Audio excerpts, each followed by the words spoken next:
중국이 또 반칙으로 올림픽을 더럽히는 순간 17세 한국 소녀가 세계를 제패한 이유 알고 계셨나요? 여러분, 지금 전 세계가 입을 다물지 못하고 있는 이 사건 보셨나요? 2026년 밀라노, 코르티나 동계올림픽이 막 시작됐는데 중국이라는 나라가 또 국제 무대에서 온갖 추한 짓을 다 벌이고 있거든요. 진짜 이 나라는 대체 몇 번을 똑같은 짓을 반복해야 정신을 차리는지 모르겠어요. 스피드 스케이팅 남자 1000m 경기에서 네덜란드의 유망주 유프 베네마르스 선수가 생애 첫 올림픽 메달을 코앞에 두고 있었는데요.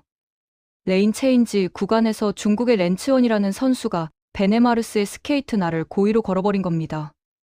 이게 지금 농담이냐고요? 가속이 완전히 붙어있던 베네마르스는 그 순간 중심을 완전히 잃어버렸고 메달은 눈 깜짝할 사이에 날아가 버렸어요. 충돌 전까지만 해도 압도적인 1위였던 그의 기록은 결국 5위로 추락했고 불과 0.24초 차이로 모든 게 물거품이 됐죠. 심판진이 뒤늦게 렌츠원한테 실격 선언을 했지만 베네마르스의 땀과 노력은 이미 산산조각이 난 뒤였거든요. 재경기를 요청해서 홀로 빙판 위에 다시 섰지만 이미 모든 전력을 다 쏟아부은 몸으로는 더 나쁜 기록만 남길 수밖에 없었어요. 결승선을 지나고 나서 두 손으로 얼굴을 감싼 채 무너져 내리는 그의 모습은 이번 올림픽에서 정말 가장 가슴 아픈 장면으로 남게 됐습니다. 베네마르스는 절규하듯이 내 메달을 빼앗긴 거다. 100% 메달을 딸 수 있었는데 이 상황이 너무나 불공평하다라고 울부짖었어요. 근데 여기서 진짜 웃긴 게 뭐냐면요. 중국이 이런 짓을 한 게 이번이 처음이라는 거죠. 전혀 아니거든요. 지난 베이징 올림픽에서도 이미 수많은 반칙 논란으로 전 세계의 분노를 샀던 나라가 바로 중국이에요. 쇼트트랙에서도 온갖 추한 짓을 다 벌이고 스피드 스케이팅에서도 똑같은 짓을 반복하고 진짜 이 패턴이 얼마나 오래됐는지 아세요? 이미 20년 넘게. 국제 스포츠계에서 중국의 더러운 반칙은 너무나도 유명한 사실이거든요. 이게 단순히 한두 번의 실수가 아니라 시스템적으로 반복되는 비매너 행위라는 게 문제예요. 중국은 올림픽이라는 신성한 무대를 자기들 체면 세우기 위한 도구로만 생각하는 것 같아요. 메달 개수만 늘리면 되는 거고 그 과정에서 타국 선수들이 얼마나 피해를 보든 상관없다는 식이죠. 국제 스포츠 정신이고 뭐고 다 집어치우고 오직 결과만 중요하다는 마인드가 완전히 박혀 있는 거예요. 그래서 심판진이 보지 않는 순간을 노려서 온갖 반칙을 다 저지르고 걸리면 그냥 슬쩍 넘어가면 된다는 식으로 생각하는 거죠.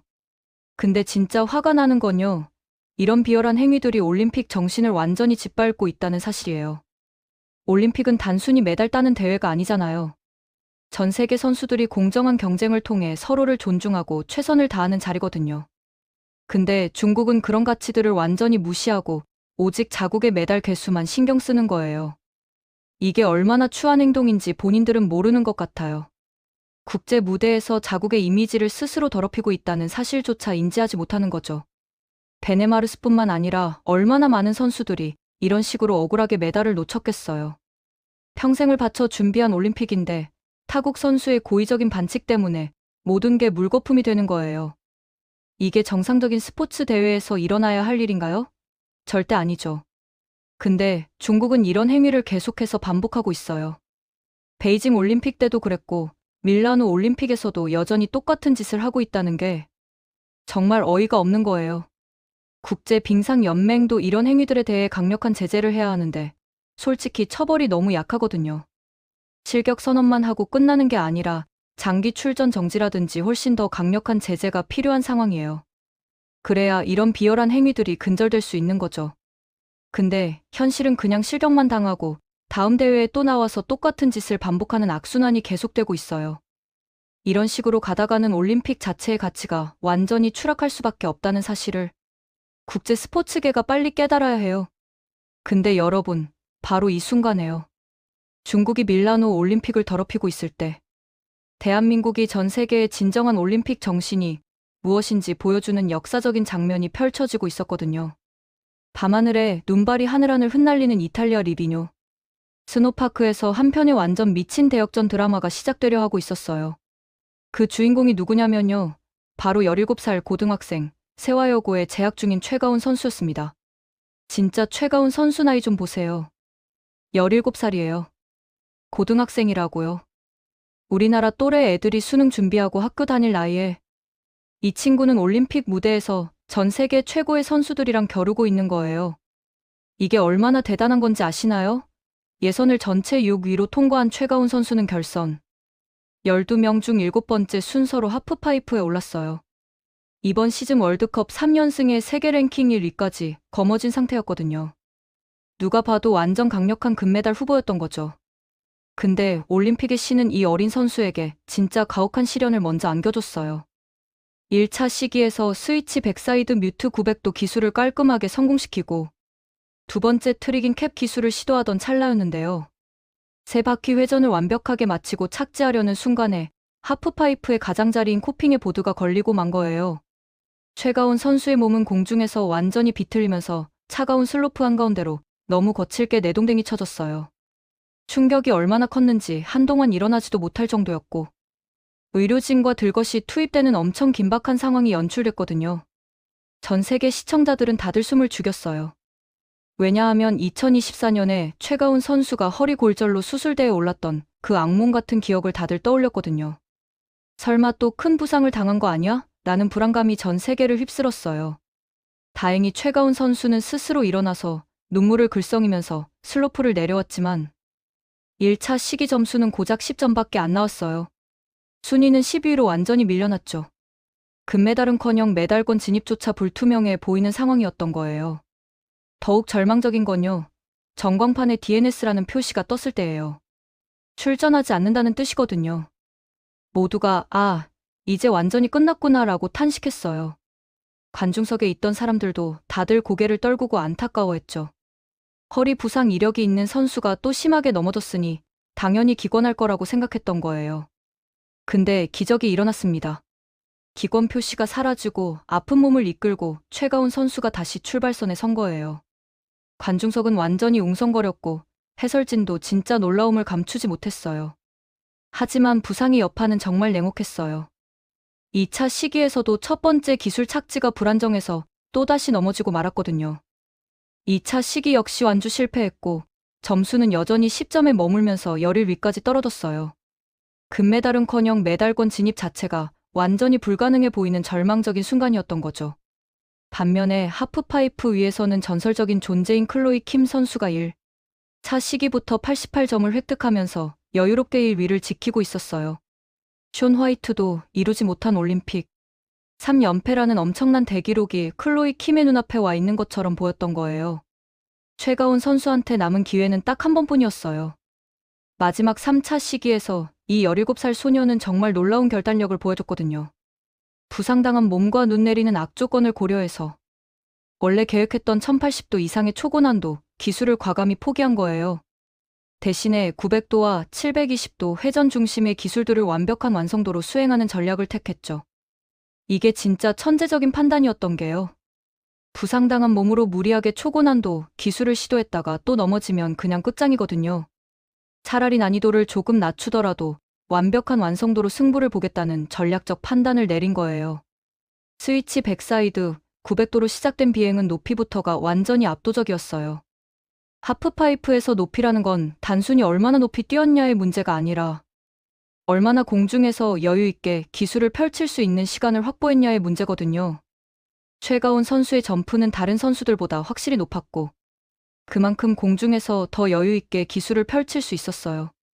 이어지는 캡 720도, 프런트 사이드, 900도 등 5개의 점프를 다양한 그랩과 함께 마치 예술 작품처럼 완벽하게 연결해 나갔거든요.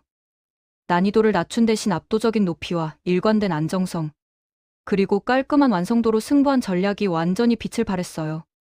하프파이프를 수놓은 그녀의 비행은 그 어떤 고난도, 기술보다도 훨씬 더 아름다웠거든요. 심사위원들도 이 점을 높이 평가했을 거예요. 스노보드 하프파이프에서 중요한 건 단순히 몇 바퀴를 도는가가 아니라 얼마나 완벽하게 기술을 펼치느냐, 얼마나 높이 뛰느냐, 얼마나 안정적으로 착지하느냐거든요. 최가운 선수는 이 모든 요소에서 완벽에 가까운 퍼포먼스를 보여준 거예요. 완주 직후 전광판에 뜬 점수를 보세요. 무려 90.25점이에요. 결선 참가자 중에서 유일한 90점대 점수로 단숨에 1위로 올라선 거예요. 점수를 확인한 최가운 선수는 그 자리에서 주저앉아서 뜨거운 눈물을 터뜨렸고 코칭 스태프와 가족들이 막 달려와서 그녀를 안아줬어요. 진짜 이 장면 보면서 저도 눈물이 날 뻔했거든요. 두 번이나 넘어지고 거의 포기 직전까지 갔던 선수가 마지막 기회에 완벽한 퍼포먼스를 보여주며 1위로 올라선 거잖아요. 이게 드라마가 아니고 뭐예요? 근데 아직 끝난 게 아니었어요. 마지막 주자인 클로이 킴 선수의 3차 시기가 남아 있었거든요. 클로이 킴이 8점만 더 넘기면 금메달은 다시 주인이 바뀔 수 있는 상황이었어요. 3연패의 전설을 완성하기 위해서 클로이 킴이 출발했죠. 전 세계 시청자들은 다시 한번 숨을 죽였어요. 과연 클로이 킴이 자신의 제자를 누르고 3연패를 달성할 것인가? 아니면 제자인 최가운 선수가 스승을 꺾고 금메달을 차지할 것인가? 진짜 손에 땀을 쥐는 순간이었거든요. 클로이 킴이 하프파이프에 올랐어요. 캡더블 1080도라는 초고난도 기술을 시도했죠. 근데 착지 과정에서 높이가 부족해서 몸이 기울면서 넘어지고 만 거예요. 그 순간 최가운 선수의 금메달이 확정됐습니다. 17살 고등학생 소녀가 대한민국 동계올림픽 설상 종목 역사상 최초의 금메달을 목에 거는 완전 역사적인 순간이 탄생한 거예요. 동시에 최가운 선수는 클로이 킴이 2018년 평창에서 세웠던 최연소 금메달 기록을 7개월이나 앞당기면서 새로운 기록의 주인공이 됐어요. 소름 돋지 않나요? 이로써 대한민국은 빙상, 설상, 썰매 모든 종목에서 금메달을 획득한 최초의 아시아 국가라는 엄청난 영예까지 안게 됐거든요. 이게 얼마나 대단한 업적인지 아세요? 동계올림픽에서 아시아 국가들이 메달을 따는 게 얼마나 어려운 일인데 우리나라가 모든 종목에서 금메달을 획득했다는 건 정말 어마어마한 성과예요. 이건 단순히 한 선수의 금메달이 아니라 대한민국 동계 스포츠 역사 전체를 다시 쓴 순간이었던 거죠. 시상대에서 가장 감동적이었던 건요. 은메달을 딴 클로이 킴 선수의 모습이었어요. 그녀는 패배의 아쉬움 대신에 진심 어린 미소로 제자인 최가운 선수를 따뜻하게 안아줬거든요. 클로이 킴은 인터뷰에서 이렇게 말했어요. 가온이는 내 아기예요. 아주 어릴 때부터 알았거든요. 정말 자랑스럽습니다. 이제야 제 멘토들이 제가 시상대에 올랐을 때 어떤 기분이었는지 알 것 같아요. 처음 느끼는 특별한 감정이고 제 멘토들이 저에게 해주었던 것처럼 항상 가온이 곁에 있어 주고 싶어요. 진짜 이 인터뷰 보면서 완전 눈물 났거든요. 자기가 3연패를 놓쳤는데도 제자를 진심으로 축하해주는 모습이 얼마나 아름다운지 몰라요. 외신들은 이 장면을 두고 멘티가 멘토를 꺾은 스포츠 역사상 가장 아름다운 세대 교체라고 극찬했어요. 실제로 두 사람의 인연은 정말 깊거든요. 7살이던 최가운 선수가 클로이 킴의 평창 올림픽 금메달 장면을 보고 스노보드를 시작했고 두 가족의 친분 덕분에 클로이 킴이 최가운 선수를 미국으로 초청해서 직접 훈련을 도와주기도 했어요. 우상을 꺾고 정상에 오른 제자와 그 제자를 진심으로 축하하는 전설의 모습은 이번 올림픽 최고의 스토리로 완전히 기록됐죠. 미국 MBC 등 주요 외신들은 3연패 좌절에도 멘토 클로이 킴을 꺾고 금메달을 차지한 최가운의 승리는 스노보드 역사상 가장 극적인 역전이라면서 대서특필했어요. 1차 시기의 끔찍한 추락을 이겨내고 3차 시기에서 보여준 퍼포먼스는 그야말로 서사시적 역전이라는 평가를 받았죠. 7살 때 스키장에서 울면서 스노보드를 배우겠다고 고집 피우던 꼬마 소녀가요. 14살에 엑스게임 최연소 챔피언이 되고 허리 골절이라는 엄청난 부상을 견뎌내서 결국 올림픽 챔피언이 되기까지의 과정은 한편의 영화와도 같았어요. 최가운 선수는 경기 후에 파이프와 나와의 싸움이었고 멘탈이 제일 중요했다면서 한국에서 생소한 하프파이프 종목을 이번 기회에 널리 알리고 싶다는 정말 당찬 포부를 밝혔거든요. 근데 여기서 진짜 중요한 건요. 이 모든 드라마가 중국의 비열한 반칙과 완전히 대조를 이룬다는 거예요. 중국이 타국 선수의 메달을 더러운 방법으로 빼앗는 동안 대한민국의 17살 소녀는 정정당당하게 오직 실력만으로 금메달을 따낸 거거든요. 두 번이나 넘어졌지만 포기하지 않고 다시 일어나서 끝내 최고의 자리에 올랐어요. 이게 바로 진정한 올림픽 정신이에요. 승리를 위해서라면 수단과 방법을 가리지 않는 중국과는 완전히 차원이 다른 거죠. 최가운 선수의 금메달은 단순히 개인의 영광이 아니라 대한민국 스포츠 정신을 전 세계에 보여준 상징적인 사건이에요. 공정한 경쟁, 포기하지 않는 끈기, 역경을 이겨내는 투혼. 이 모든 가치들을 하나의 퍼포먼스로 완벽하게 보여준 거거든요. 전 세계 미디어들이 이 장면을 극찬한 이유도 바로 여기에 있어요. 단순히 기술이 뛰어나서가 아니라 진정한 스포츠맨십을 보여줬기 때문이죠. 근데 한국의 동계 스포츠 발전 과정을 보면 진짜 놀라운 게요. 우리나라가 동계올림픽에서 본격적으로 두각을 나타내기 시작한 게 얼마 안 됐거든요. 빙상 종목에서는 이미 오래전부터 강세를 보였지만 설상 종목에서는 상대적으로 약했어요. 그런데 최근 들어서 스노보드, 프리스타일, 스키 등 다양한 설상 종목에서 한국 선수들이 두각을 나타내기 시작했죠. 이게 얼마나 대단한 발전인지 아세요? 동계 스포츠 강국들 좀 보세요. 노르웨이, 스위스, 오스트리아, 캐나다, 미국 이런 나라들은 다 눈이 엄청 많이 오고 겨울이 길어서 자연스럽게 동계 스포츠 인프라가 발달한 곳들이에요. 근데 우리나라는 상대적으로 겨울이 짧고 눈도 많이 오지 않는 편이잖아요. 그런데도 불구하고 이렇게 동계 스포츠에서 좋은 성적을 내고 있다는 건 정말 놀라운 일이거든요. 이게 다 한국 선수들의 피나는 노력과 체계적인 훈련 시스템 덕분이에요. 최가온 선수만 봐도 그래요. 7살 때부터 스노보드를 시작해서 지금까지 얼마나 많은 훈련을 했겠어요. 학교 다니면서 운동하는 것도 쉽지 않은데 국제대회 나가고 월드컵 참가하고 진짜 상상도 못할 만큼 힘든 과정을 거쳐왔을 거예요. 14살에 엑스게임 최연소 챔피언이 됐다는 건 그만큼 재능도 뛰어나지만 노력도 엄청났다는 뜻이거든요. 근데 거기서 만족하지 않고 계속해서 더 높은 목표를 향해 나아간 거죠.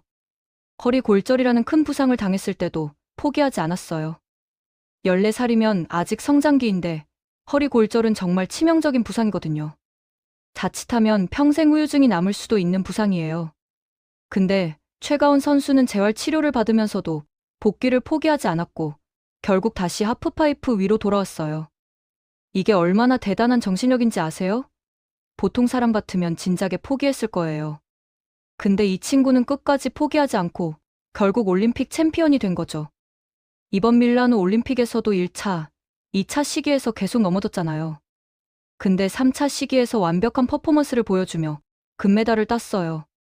이게 바로 진정한 챔피언의 모습이에요. 실패해도 다시 일어나고 넘어져도 포기하지 않고 끝까지 최선을 다하는 거죠. 이런 정신력이 있었기에 최가온 선수가 오늘 금메달을 딸 수 있었던 거예요. 한국 스포츠의 저력이 여기서 나오는 거거든요. 우리나라 선수들은 환경이 좋지 않아도 인프라가 부족해도 끝까지 포기하지 않고 노력해서 결국 세계 정상에 오르잖아요. 이게 바로 한국 스포츠의 정신이에요. 손흥민 선수만 봐도 그렇잖아요. 유럽 무대에서 온갖 차별과 편견을 이겨내고 지금은 프리미어리그 최고의 선수 중 한 명으로 인정받고 있어요. 김연아 선수도 마찬가지고요. 피겨 스케이팅이라는 서양 스포츠에서 아시아인으로서 최초로 절대적인 여왕으로 군림했잖아요. 이런 선수들의 공통점이 뭐냐면요. 다들 불리한 환경을 극복하고 오직 실력만으로 인정받았다는 거예요. 중국처럼 반칙으로 메달을 따려고 하지 않아요. 정정당당하게 실력으로 승부를 보죠. 이게 바로 한국 스포츠가 전 세계에서 존경받는 이유예요. 공정한 경쟁을 통해 최고의 자리에 오르니까요. 최가온 선수의 금메달은 단순히 스노보드 하프파이프라는 한 종목의 금메달이 아니에요. 대한민국 동계 스포츠 전체의 새로운 지평을 연 역사적인 순간이거든요. 이제 우리나라는 빙상뿐만 아니라 설상 종목에서도 금메달을 딸 수 있다는 걸 증명했어요. 앞으로 더 많은 한국 선수들이 다양한 설상 종목에서 두각을 나타낼 거예요. 최가온 선수가 그 길을 열어준 거죠. 근데 이게 우연히 이루어진 게 아니라는 사실을 알아야 해요. 대한민국 체육회와 스키협회가 얼마나 체계적으로 선수들을 육성하고 지원해 왔는지 아세요? 최가온 선수 같은 유망주를 발굴해서 해외 전지 훈련도 보내고 최고의 코치진을 붙여주고 장비 지원도 아낌없이 하고 이런 시스템이 있었기에 오늘의 금메달이 가능했던 거예요. 단순히 선수 개인의 노력만으로는 올림픽 금메달을 딸 수 없거든요. 체계적인 시스템과 전폭적인 지원이 뒷받침되어야 하죠. 그리고 최가온 선수를 지도한 코치진과 트레이너들의 역할도 엄청났을 거예요. 허리 골절 부상 이후 재활 과정에서 얼마나 세심하게 케어를 했을지, 기술적인 부분에서 어떤 조언들을 해줬을지, 멘탈 관리는 또 얼마나 철저하게 했을지 상상이 가죠. 이런 전문가들의 헌신이 있었기에 최가온 선수가 오늘 금메달을 딸 수 있었던 거예요. 부모님의 역할도 정말 컸을 거예요. 7살 때부터 스노보드를 시키면서 얼마나 많은 지원을 해줬겠어요. 주말마다 스키장에 데려다주고, 장비 사주고, 훈련비 대주고, 대회 따라다니면서 응원하고. 이런 헌신적인 지원이 없었다면 오늘의 최가운 선수는 없었을 거예요. 한국 부모님들의 자녀 교육에 대한 열정이 스포츠 분야에서도 빛을 발하는 거죠. 최가운 선수가 올림픽 금메달을 따면서 이제 하프파이프라는 종목이 한국에서도 인기를 얻을 것 같아요. 지금까지는 비인기 종목이었잖아요. 근데 올림픽 금메달리스트가 나오면 그 종목에 대한 관심도가 확 올라가거든요. 김연아 선수가 금메달 따고 나서 피겨 스케이팅 배우는 아이들이 엄청 늘어났던 것처럼 최가운 선수 덕분에 스노보드, 하프파이프 배우는 아이들이 많아질 거예요. 이게 바로 스포츠 영웅이 갖는 힘이에요. 한 사람의 성공이 전체 종목의 발전으로 이어지는 거죠. 최가운 선수는 이제 단순히 금메달리스트가 아니라 한국 하프파이프의 개척자이자 영웅이 된 거예요. 앞으로 이 종목을 시작하는 모든 후배들이 최가운 선수를 롤모델로 삼을 거거든요. 나도 최가운 선수처럼 올림픽 금메달을 따고 싶어라는 꿈을 꾸는 아이들이 생기는 거죠. 재밌게 보셨다면 구독과 좋아요, 알림 설정 부탁드립니다.